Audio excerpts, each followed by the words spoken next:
Hey dear, I know you hate me after last week from the underwater menace, but hey, what about the Moonbase? That's You're this week, and that's a lot better, huh? you are so lucky that I've recovered after a long week stint of doing absolutely nothing and not being able to think. You are so lucky. Yay! hmm So the Moonbase, what happens in the Moonbase, dear? Well, we're animated again to start off with, and Ooh! I Gam made mention that you should appreciate the animation now, and I was like, you know what? I appreciate the animation like I'm being handed a warm blanket when my entire heating unit is busted in my house. That's how I appreciate it. I mean, that's basically how you handle it. Mm. It's obviously not as good as the original sort of video, but like, hey, if it's better than being told to like starve. Oh, it doesn't really help in my analogy, but that's fine. So they landed on the moon Okay, better than getting a match or something. after some shit's going crazy, but they're like, nah, it's Mars, because that's where the doctor said he was going. But then Ben's like, yeah, it doesn't look like Mars. And the doctor's like, shut the fuck up. Let me think. And Jamie's like, how do you land on the moon? What's in the moon? Can we meet the man in the moon? So they all put on some spacesuits and all go outside, and they look like some gotcha winnings with sunglasses on. And they see a weird glow, and they go wee and jump around, but don't tear the spacesuit, says the doctor. And then Jamie jumps really far and hits his head, and then some people take him into the moon base that they see. And when they touch the big metal cup thing, the doors opened, and then they go inside, and we see Benson. He's from the UK. He's kind of the Ooh. only one I learned the name of. You Um, didn't even get Roger's name? no, I did not. There's a bunch of dudes hanging out in the spaceship, and one dude passes out, pushing a lever really far, and he's now killed everyone, and he has black veins all in his face. So they take him to medical, and another dude takes over. And Neil, one of the other dudes, calls down to talk to him, and the doctor shows up, and he's like, "Hey, what's up? I'm the doctor," and he's like, "Hi, I'm the commander," and they're like, "Hey, look, a woman," and "Hi, I'm French. Come with me." Um, Wait, he's French? I think he might How have did you been. know? I, a wild guess, Was it the honestly. ascot? Might have been the ascot. I think. Was it the Mm, accent? The one he no, wanted women? no. I'm pretty sure it was him speaking French. Oh, okay. hmm So the doctor is frustrated that they're like basically saying the TARDIS isn't a sterile place, and it's a weather control center, probably. And the main machine that they work with is the thing that gave them a landing, because it's about 2070. And we keep trying to talk about the virus, but like keep getting interrupted about it. And we learn that everybody is from a different country and everyone's a scientist. And the gravitron here controls the tides, and the tides control the weather. Because Yep. that's how it works. Yep. I. Mm, That is how it works. Yeah. mm-hmm. So That's how it works. another man passes out, and then the storms start to fuck up everything around them again. And Earth calls in and says, "Hey, uh, Florida's getting fucked up because you fucked up." And apparently, 3 men have been offed, including their original doctor.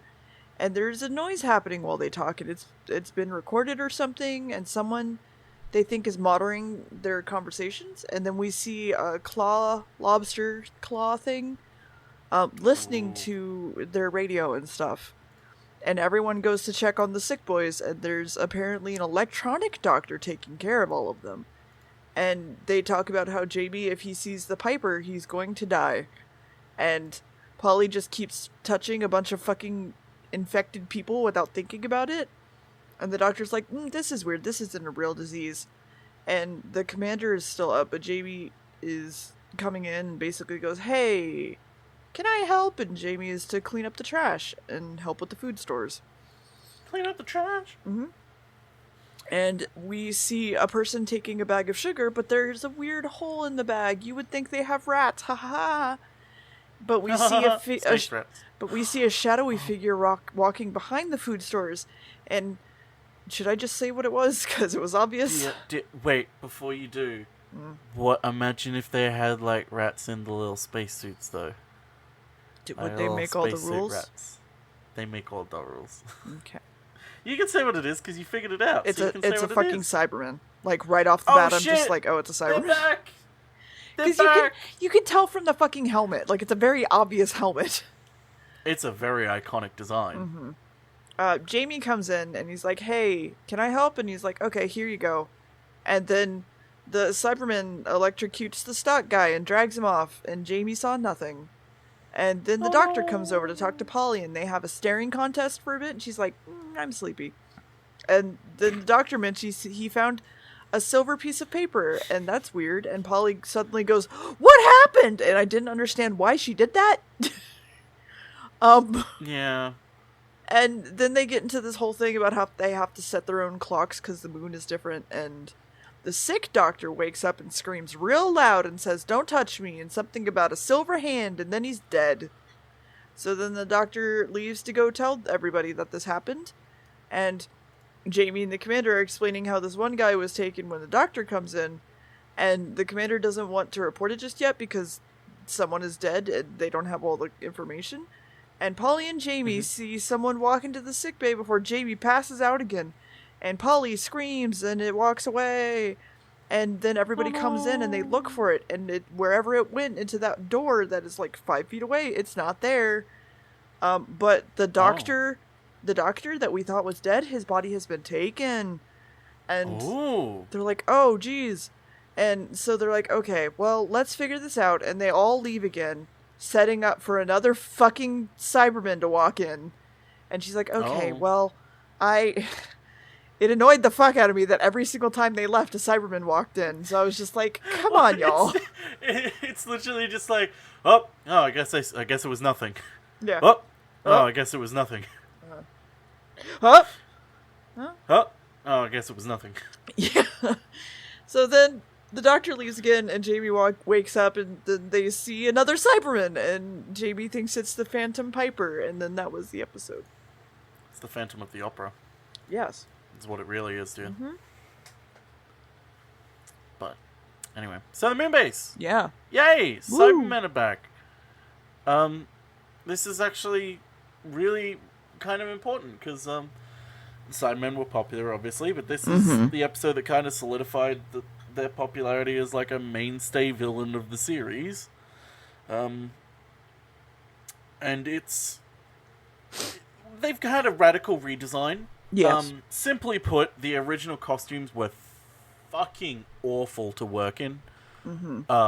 We saw a whole thing about that. Yes, that's actually one of the behind-the-scenes thing on the DVD. The DVDs are great. Like, talk about like physical media being good. The Doctor Who DVDs and Blu-rays are great attestments to that because they have so much behind-the-scenes footage and stuff, and interviews and stuff. But yeah, the costumes would fall apart constantly. They'd be awful to wear. The actors would be sweating in them. They wouldn't be able to see properly. They'd fall over. Thankfully, they got a bit of a budget, and they were able to redesign them. So essentially, now they're in, like, silver lycra skinny type things with ribbed tubing and wiffle balls all over the outside. Yep. It's great.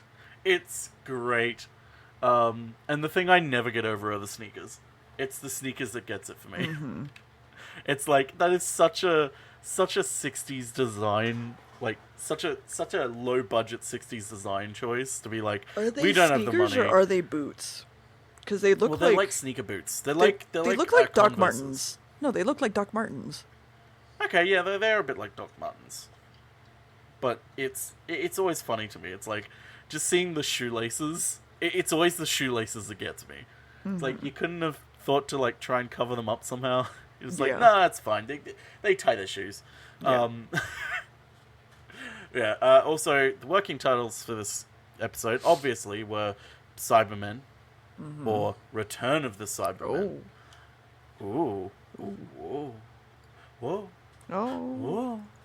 Whoa. Who could have seen that coming? Yes. And also, yes, episodes 1 and 3 are unfortunately still missing, but they've been reanimated in 2013. Yep. So we got a reconstruction of it, thankfully, which is good. It's a quaint story, in my opinion. I like it. It's nice to have. It's not like the Underwater Menace, where I only got it because it is part of the collection, and it's like, this is awful. Yeah.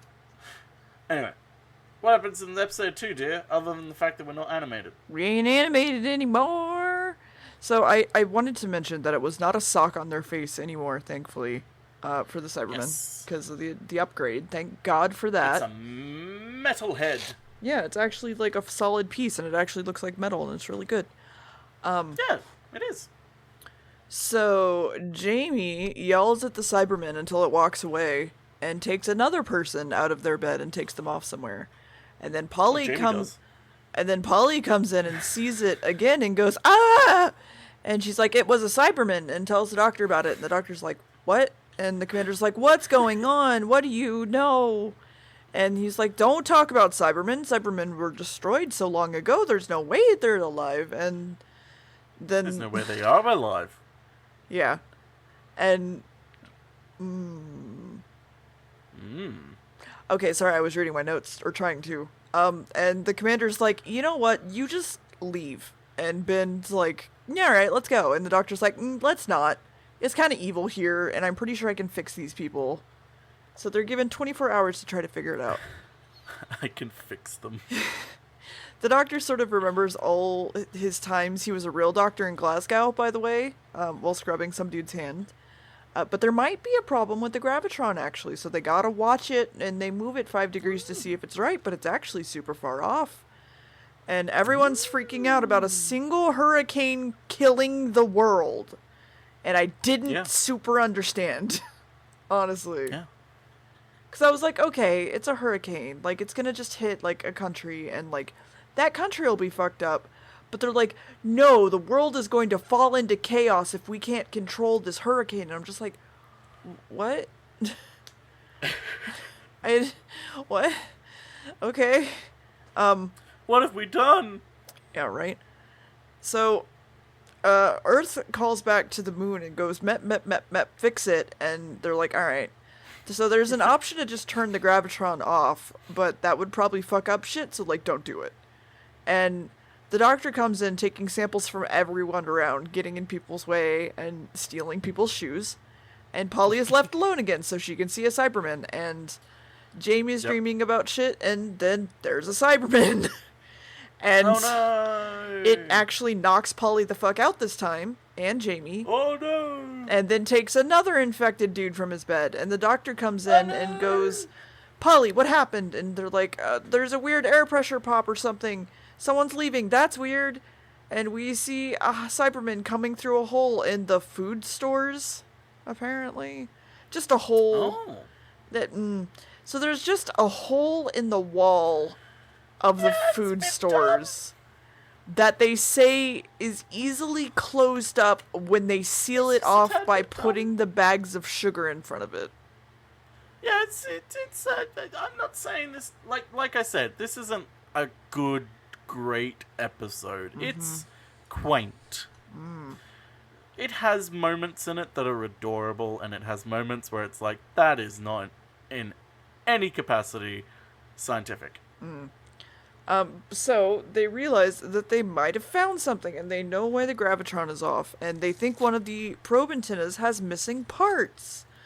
And the commander thinks the doctor is the one that actually fucked up their shit. So some men in some spacesuits go out to check on the antenna, and everyone else goes to check on the doctor.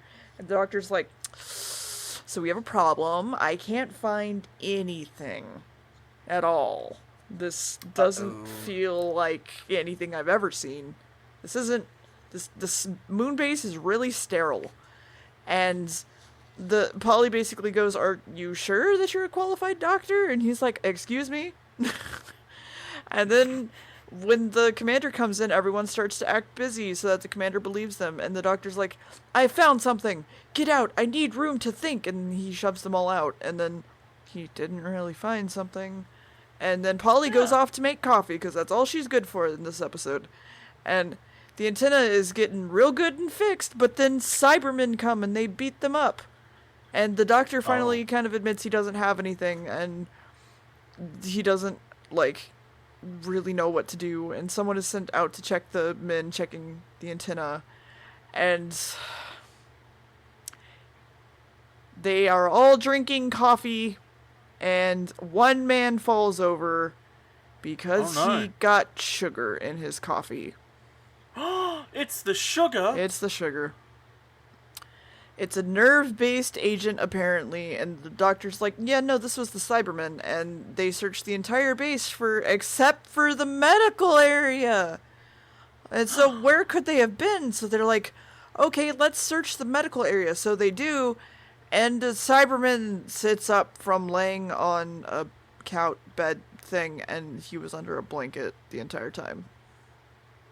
Oh. Oh no. Yeah. What does this mean? Don't. End of episode. No one fucking cares. It was a dumb fucking hook. Get out of here. No, it's a hilarious hook because it's like meant to be all tense and scary, and it's like, oh no, the shoes. And then it rips off the blanket, jumps off, and the set wobbles. Yeah.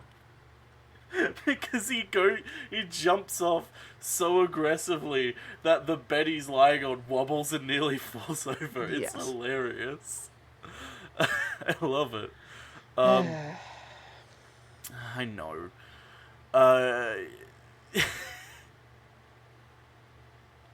Sorry, I can't get over it. So, a scene in which the Doctor asks Polly to make coffee is often cited as an example by people of the sexism in Doctor Who. Doctor Who does have a problem with sexism. Yes.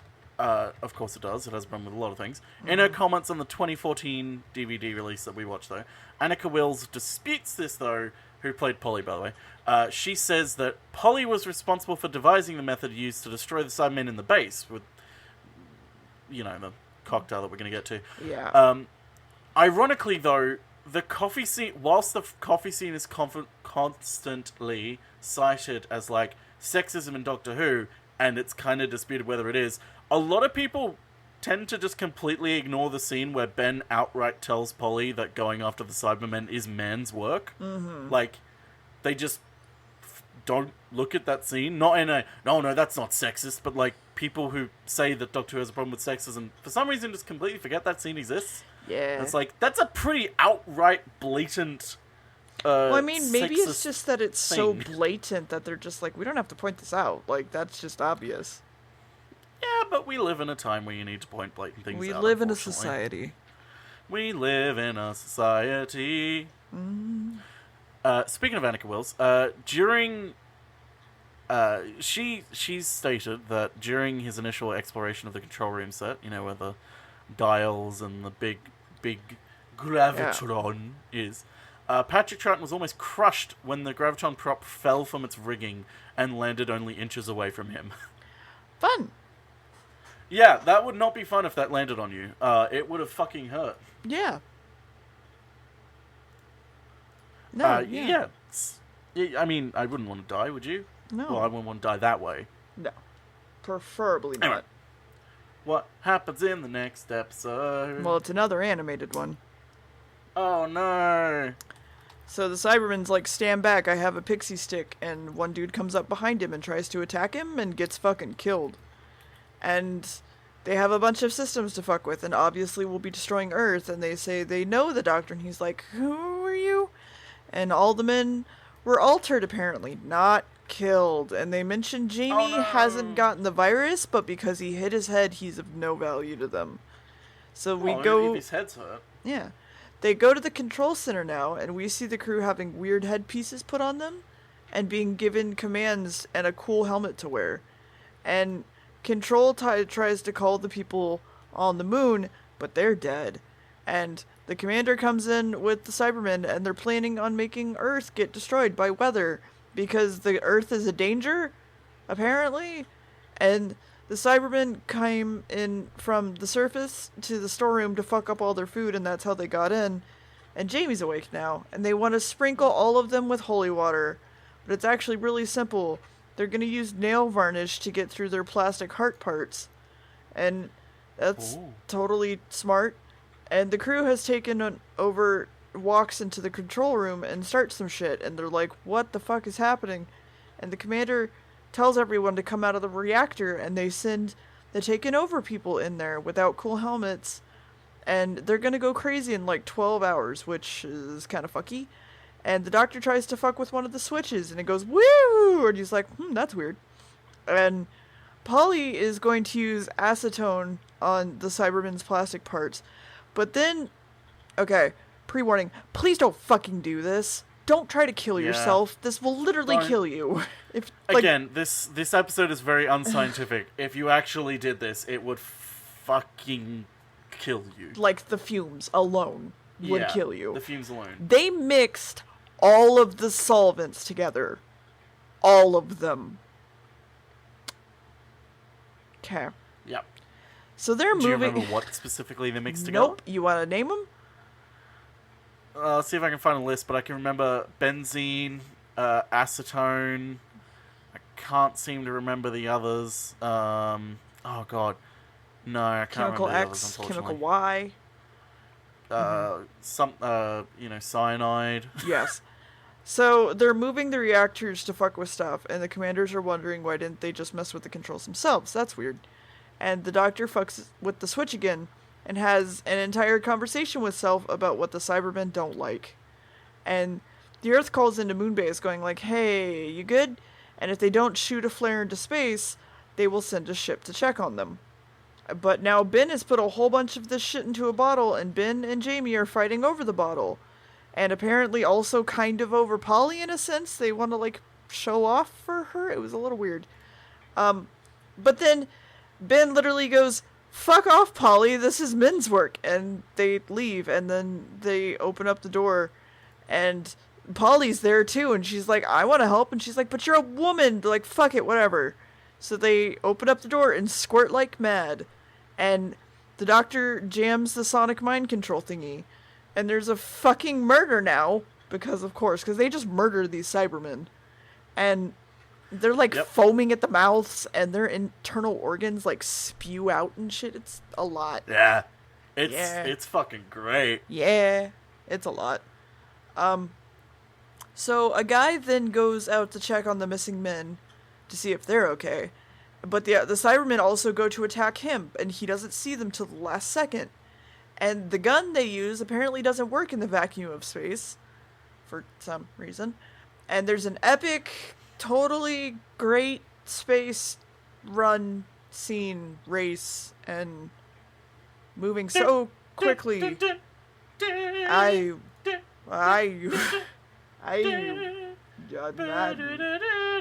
Madden. And John Madden. yeah, and then Ben comes out with, because the spray won't work in the vacuum of space, he put everything in a bottle and gets the man inside and then chucks it real hard and hits the Cyberman straight in the middle of the chest, and now he's dead.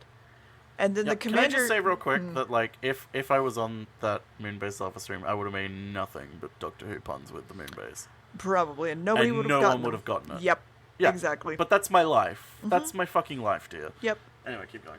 I mean, at this point, I'm going to get them. I'm not going to like them, but I'll get them. Yep. And I hate it. So, the doctor wants to lower the probe a whole lot, but that's not apparently possible. But they're like, hey, look, just to the left of this thing, there's a ship. And they're like, ooh. And then we see a whole bunch of Cybermen walk out, like 10 of them. And it's a whole freaking army, actually. It's like 10. And everyone runs back inside because, oh, they coming, oh lord. And the doctor's like, I'm just going to stick around and keep staring into this telescope. And then that's the episode. Yep. You see the Cybermen walking around on the moon, going like,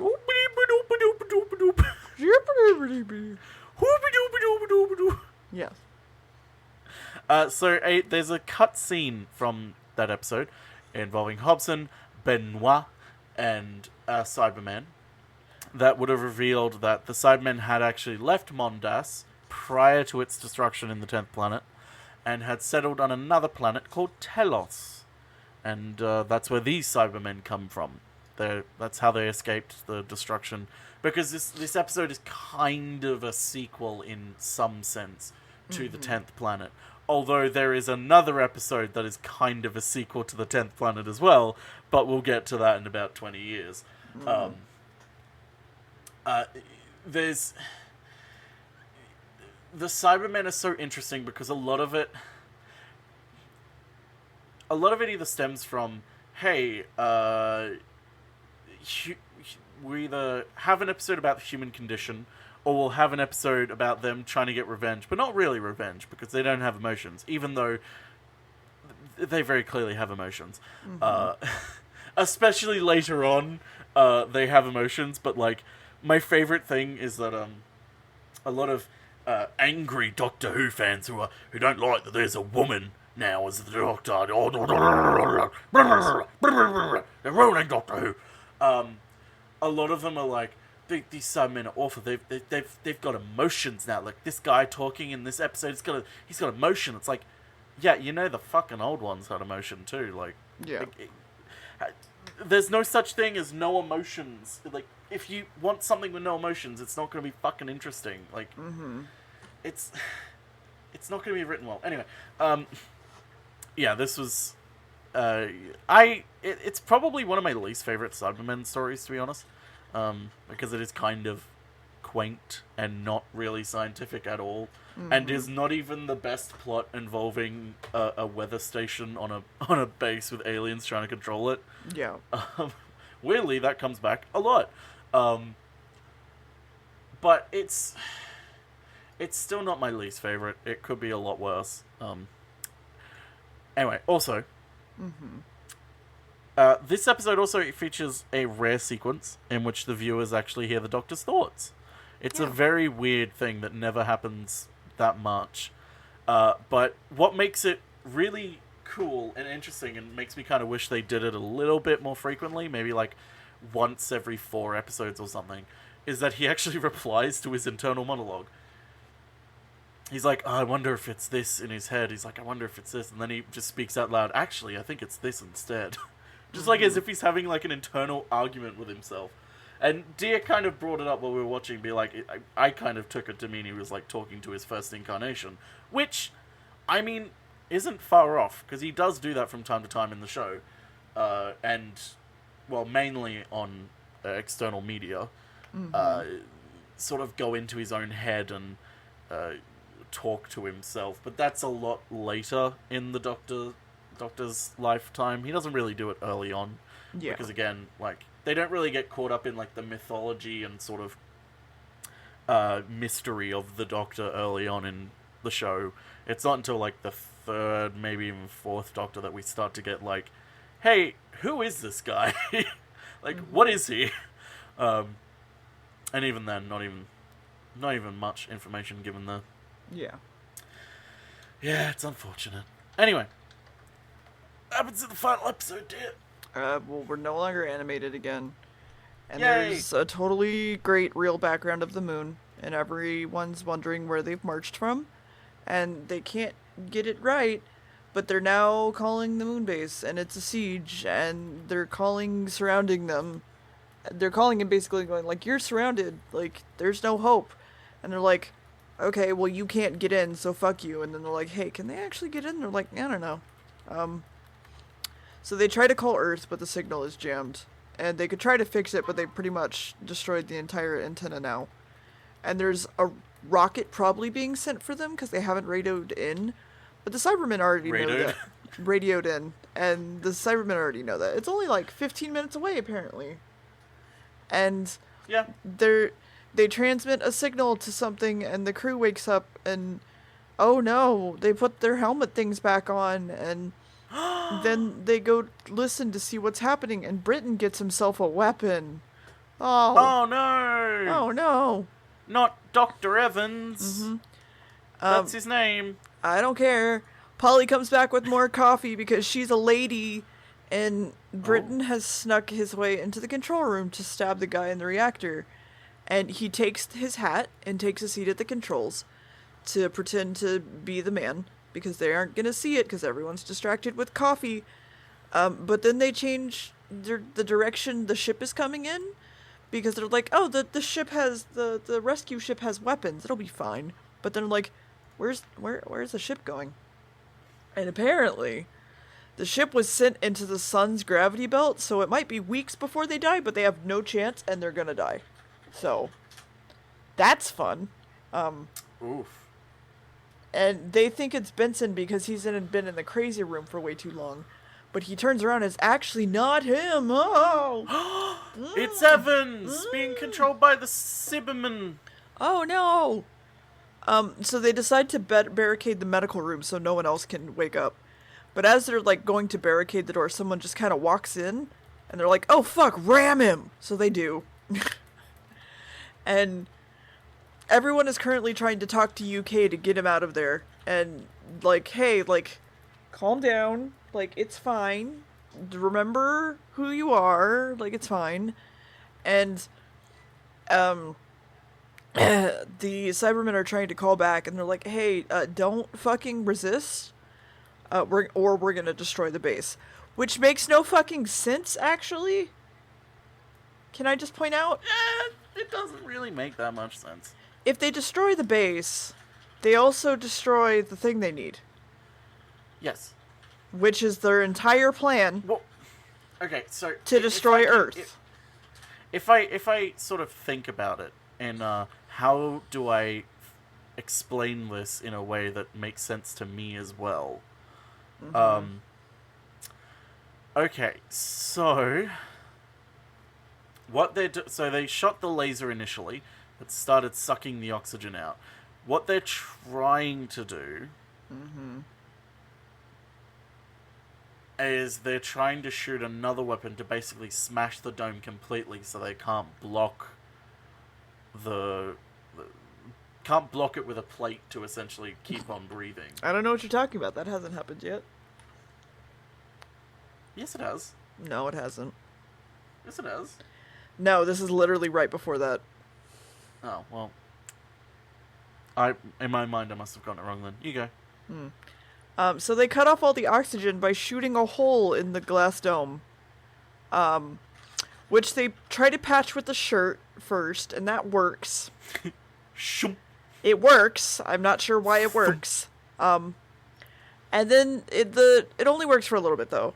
And then they're like, oh fuck, what do we use? And like, that woman brought us coffee. So they use the coffee tray. Which does actually work. That woman... Wait a minute. That woman brought us coffee. We'll use the woman.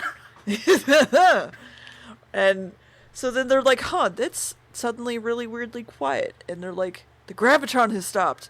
And Britain is knocked out in the other room. And so they go and take him out of the room, and they take the other dude out of the room. And the doctor pockets his headpiece, and they see that another Cyberman ship has landed. So they're going all fucking out. And Polly is given control of something for once, and more weapons are handed out to the Cybermen, and if they don't talk, they're gonna fire again and destroy everything. But the gravitron is on, so when they shoot their laser, it deflects away. Yes. Now this I can explain. I know that gravity actually bends light and shit. I get that. Yeah. But just how it looked was a lot. Listen, it's the 60s. They I don't know. have special effects. They know. Considering it's the 60s, it looked pretty decent. I feel like they could have just shot above it and it would have been fine. They'd been like, that's weird. They just angle it differently. Yeah. They shoot towards the ground and it hits the dome and they're like, oh shit, we fucked up. Well, no, I meant like the laser beam itself, like the special effect for that. Like if they hadn't shown it like deflecting like a ping pong ball off of something, that was a little bit much. It's not even a ping pong ball, it's like a pong ball. Yes. It's just like shoots boop, forward and suddenly immediately goes diagonal. Mm-hmm. Boop. It's boop. Boop. Boop. Boop, boop, boop, boop, boop. Oh, fuck. Anyway, keep going. So they're like, that's weird. So they put up their gun, and they're gonna just advance again and try their very small guns. And I will give this episode this. The music for this fight is actually not terrible. that's the Cybermen's theme. Mm-hmm. That's the theme music that they've written for them. It's great. I love it. Mm-hmm. So they decide we're going to move the Gravitron as low as it can go so that we can deflect all of their shit. And the doctor's like, move it more. And they're like, move it by hand if you have to. But it can't move any more than that. And they're like, oh, wait. Oh, no. We left the safety on. So they flick the safety off. And then it... I mean, it's not safe. It's a fucking lockout mechanism, so they can't tilt it too far. They literally call it a safety lock.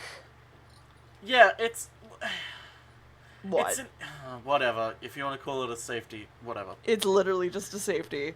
So they flick off the safety. It's not a gun. They flick off the safety, and it goes farther down. And then everyone outside is like, "Oh, this is weird. It's more moon-like out here." And then they're all thrown into space because they're being deflected into space. Spaceships included that are not in the current vicinity. They're actually a good ways away. To the noise that Gamb is making. So that everyone goes, "Yay!" And then everyone decides to head out without saying a fucking word, and the entire crew of the Moonbase is okay with that, and they're like, it's fine. Let's get back to work. And then when everybody's outside, they look up and they go, "Hey, is that the Cyberman ship?" And the doctor's like, "I don't know. Fuck them." And they all go back inside the TARDIS. I like to imagine that, like, they're back at the Moonbase. They're like, "Oh, that's all. Well, let them go. Let's get back to work." They look at the monitor and, like, the hurricane's already destroyed the entire world. They're like, oh, shit. Oh, we fucked up. Oh, fuck. So they're like, all right, fuck them. TARDIS swoops away. And the doctor's like, back into a perfect flight. The only reason that we had a bumpy landing is because of gravity. And they're like, yeah, huh? It's like, you know what? Let's check the time scanner, which is a new thing. And they're like, so we can see the future for some reason. Not sure why that's needed, but whatever. And they see... Because it leaves us on a great cliffhanger. It's a cliffhanger. It's not a great cliffhanger. They just see a lobster claw. It's not a lobster claw. They see a claw. It's a crab claw because the next episode is the Macroterra. Oh, shit. Yeah. So, dear. Gamb. I got asked the question. What did you think of this episode? It was better than the last episode for a lot of reasons, but I don't really think I enjoyed it that much. It was just very one note, so to speak. And was that note brown? Did No. you poop your pants in it? No, it was pink noise. It wasn't brown noise, Cam. Oh. My water broke. We need to go. The Eraserhead baby's here. Holy shit. No, I would say maybe like a 4 or so. I didn't hate it. It isn't in the range of like 1 to 3. I hate it. But I don't think I'd want to watch it anytime soon. Okay, whatever. It was just very one note, like I said. It was just kind of like, this is happening. Okay, there wasn't a whole lot to try to figure out, because everything was figured out in the first episode. Because in the first episode, you literally see a Cyberman shadow. You're like, oh, well, okay.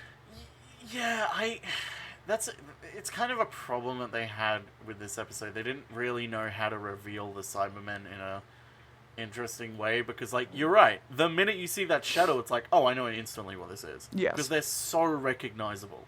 Even though it was a completely new redesign, you recognize them immediately. Yes. Because that fucking design of the head with the hooks out of the head is just so iconic. It's impossible not to recognize it. So I was like, you need to get better at that. And they do. They really do get better with the reveal of Cybermen in episodes. And monsters in general, to be honest. The problem is, like, I'd say they do it well with the Daleks, but they don't, because, like, 99% of Dalek episodes are titled Blank of the Daleks. So it's like, gee, I wonder what monster's in this episode. Whereas, like, the Cybermen, there's only a few episodes that are, like, Blank of the Cybermen. So it's like, okay, they keep it a surprise a little bit. And it's neat. It's neat to have a little bit of surprise here and there. Mm-hmm. So, okay, you're saying a 4. That's... Yeah. It's not as bad as I thought. I mean, that's actually rated higher than the last Cybermen episode. Yeah. Because you only rated that a 3. Yeah. A lot of the Cybermen episodes just seem to be very, like, one note. Like, there's nothing to figure out. There's not a whole lot to... I don't know. Well, it doesn't help that, like, there's not a lot to figure out because, like, their solution to the Cybermen isn't, like, a process. It's just like, oh god, they're here, we gotta think of something. I've got something, cool, it works. Mm-hmm. Like, in the last one it was radiation, cool, it kills them. This one it's like, toxic cocktail, remover. It works immediately. Yeah. It's like, they didn't have a process of, like, trying it out, or, like, a process of, like, hey, maybe we can utilize this in some way. It's like, there's no tension to find a solution to the Cybermen. It's more just like, what are we gonna do? What the fuck do we do? This works. Alright, use it. Yep, it's fine. It's good. It works. Cool. Yeah, we're done. We're done. Cool. Okay. Oh, the thing reflects? Okay, move it. Move it. Done. Move it. Deflect them into space. Anyway. Done. Hey dear, how much do you like commentary about society?